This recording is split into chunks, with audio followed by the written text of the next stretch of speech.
Hey everybody, it's Janae, and it's time for today's midweek mindful moment.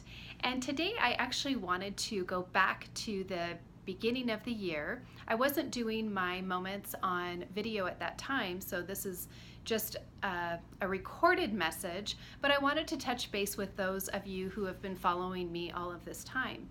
And back in January, I had talked about the word of the year, choosing a word of the year and just living that word for the year. A few years ago, I met a wonderful woman, and throughout our friendship, she had shared with me that she chooses a word of the year and she just lives this word of the year. And I was so inspired by that I decided to implement that into my life. And I chose love one year, I chose happiness one year, and this year I chose clarity. And that actually started I think it was November or December, when Laurie Hammond from the Manifestation 100, our master's program, she had a clarity challenge. And I thought, you know what? Clarity, clarity, clarity. I love this. It needs to be my word of the year. So it really can be anything at all.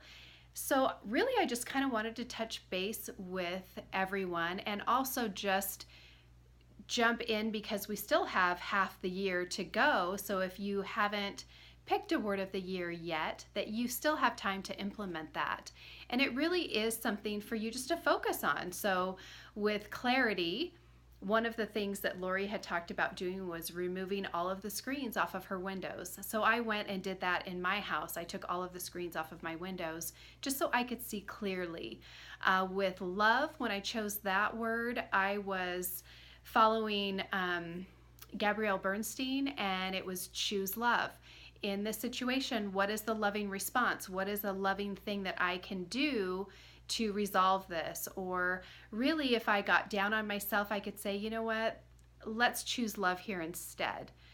And then happiness, of course, I think happiness was one of my favorite years because I really would walk around, and in things that I did, places that I would go, I would really start to notice like, wow, this really makes me happy. And that's really what led me into going through the yoga teacher training program through Yoga Assets, was because I thought, gosh, I love yoga. It makes me happy. I'm just going to do it. And I ended up taking some online programs, finding a private instructor to teach me, and then actually stepping into the teacher's role myself. So I've really had a great time with this word of the year thing.